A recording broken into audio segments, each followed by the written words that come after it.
So I say something like, the fuck these niggas got on? Now,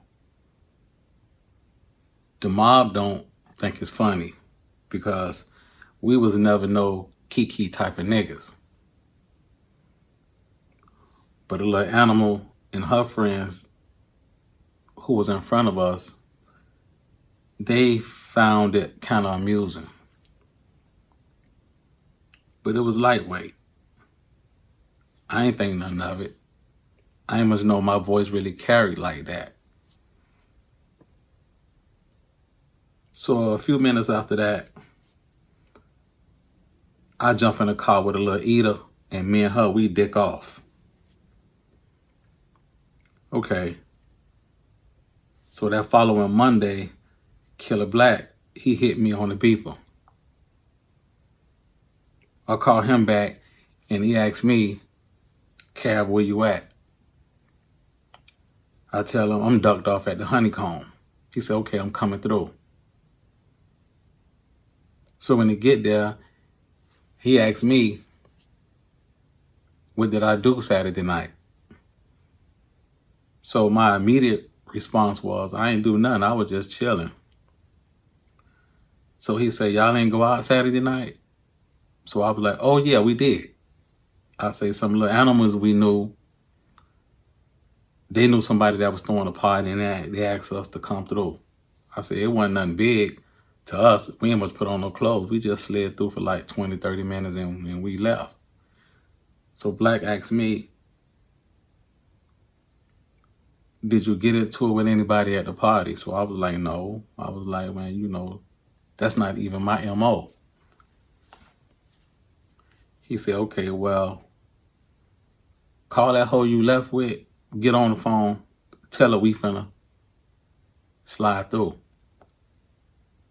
So I jump on the pipe, I call her, I tell her man, Black, finna come holler at her. So we get over there. Black 21 her about the party and a whole bunch of people. So as he mentioning this person, she say, no, I don't know him. Well, okay, what about this person? She say, well, I don't know him either. So after asking her a few questions, we jump in the car and we leave. Okay, so I don't think none of it. So let's go ahead and fast forward 30-some years later. So recently, I've been gaining a little motion with this YouTube shit.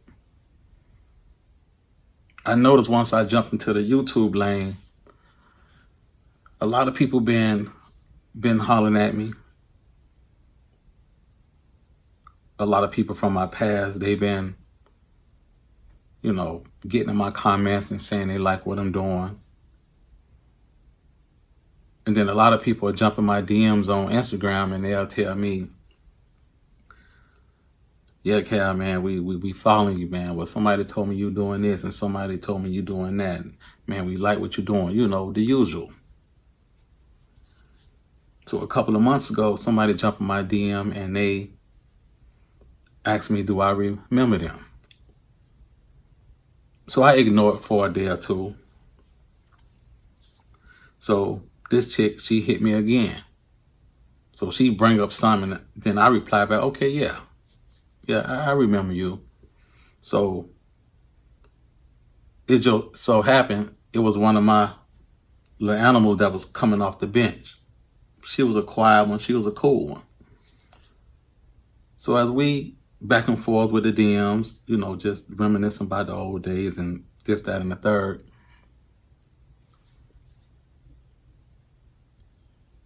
She say, man, but can I be honest with you? Can I tell you something? I be like, well, yeah, go ahead. So she go to asking me, do I remember, you know, a certain party we went to years ago? So I was like, well, no, not really. Where it was at and, you know, what we was doing and who party it was. So she was like, well, you know, you and your crew didn't know the girls who threw the party, but y'all came through on my strength. So she said, you remember this particular place? It was on Lake Avenue by Nick Tahoe. So now it's all coming back to me. So I'm like, okay, yeah, I remember that little get together we slid through. She was like, you remember you said something about some guys and the outfits that they had on? So I was like, I vaguely remember, but yeah, kind of, yeah and no. So she was like, well, let me paint the picture for you. Let me put the movie together. She said, because I'm going somewhere with this. She say, it wasn't no secret you were sliding with a little bit. I'm just listening to her. She say, and it wasn't no secret that me and you was hollering. She said, then it wasn't no secret that you was fucking with that other slimy hoe that was coming off the bench. She said, well, that slimy hoe, she the one was sending all type of messages back and forth to the nigga that was locked up in Elmira. If y'all ain't up on what I'm saying, double back on Killa Black and Ted Bundy Part 2 so y'all can know what I'm talking about. So anyway, she telling me the slimy hoe also was fucking with the nigga that was up in Elmira. But she was so in her feelings about me fucking with Lil Bit, she was trying to start some fuck shit between me and the nigga in Elmira. This what the female telling me in the DMs as we, you know, conversing back and forth over a few days. Now, all the while, she knew, like I knew, the nigga that was up in Elmira, this nigga had like a wife and kids.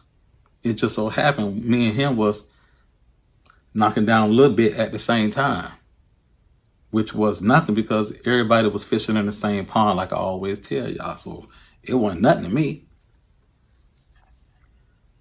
So the little slimy hoe that was coming off the bench, she was sending messages back and forth to the nigga in Elmira. So the nigga in Elmira, he telling his comrades on the street, like I told y'all in the last video, try to see what's up with me. Find out who I am and see what I look like. Now this female, she telling me all this 30 years after the fact. So she telling me his comrades on the street, they really ain't had a whole lot to go on when it came to me because I really wasn't on the town like that.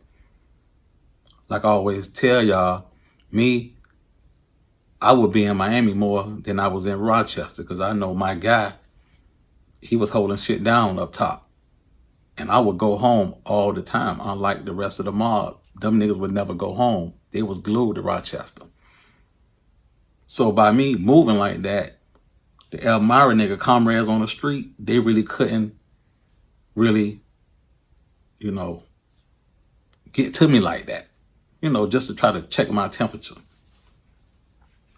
So she go to telling me, well, that night when we was at the party on Lake Avenue, she said that when I made that comment, little did I know that the Elmira nigga, he had done jumped. He was back on the street.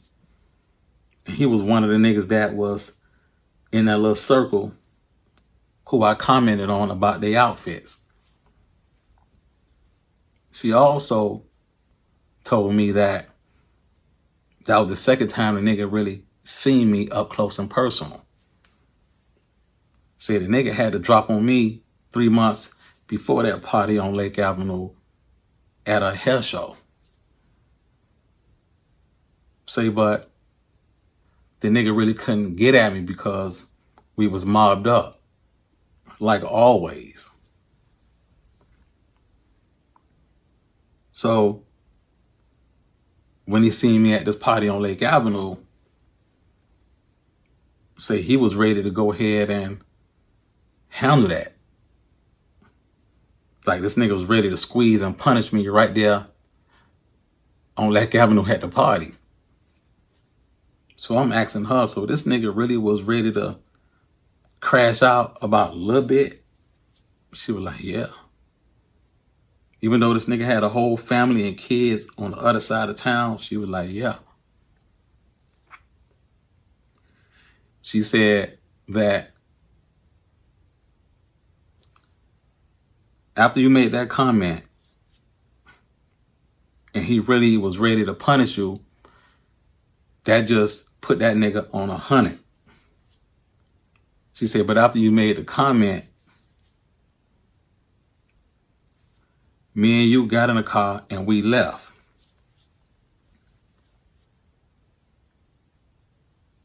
She said, when me and you was driving, she said, now think back. When me and you was driving, I let you out the car and you got it, and I dropped you off to a little slider that was sitting on his back street. So I was like, yeah, I remember that. She said, okay, when you got out the car, you got in the slider, me and you, we separated. She said, now all the while, the nigga was on our bumper trailing us. When you got out of the car and got in that second car, the nigga still was behind you. She said, now, as y'all driving, you pulled up to a third car and you got in that car and drove off. She said, now, around about this time, traffic was kind of dead and the nigga ain't had no choice but to drive off and go his separate ways because it would have been too obvious because right now it wasn't a whole lot of traffic. And he said that the word was that he didn't know if you was in your rear view or not. He also said you was on your Miami shit, the way you switch cars and the way you was hitting all type of back streets. He said he really didn't feel like he could do what he set out to do. So he just peeled off and went another whole way. So when after she telling me all this, I asked her, I was like, well, I got two questions for you. Like, why the fuck you ain't tell me all this back in the Gap? She said, well, Cal, the way y'all was moving on the town, I know y'all was going to turn the whole town red. And it would have been a whole lot of fuck shit involved. She said, I ain't really want to have nothing to do with it. I was kind of scared. She said, so that's why when you brought Killa Black to my house and he was 21ing me about all them niggas and this, that, and the third, she said, I lied because I was spooked. She said, because I know his resume. She said, so I chose not to just say nothing because I knew how you was moving. You really weren't on a town like that. And niggas seldom seen you like that.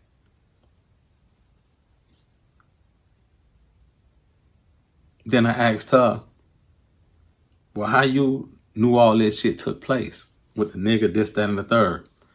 She say, don't reach for nothing. Don't go to reaching because I wasn't hollering at the nigga. She said, all this came from the slimy hole you was hollering at that was coming off the bench.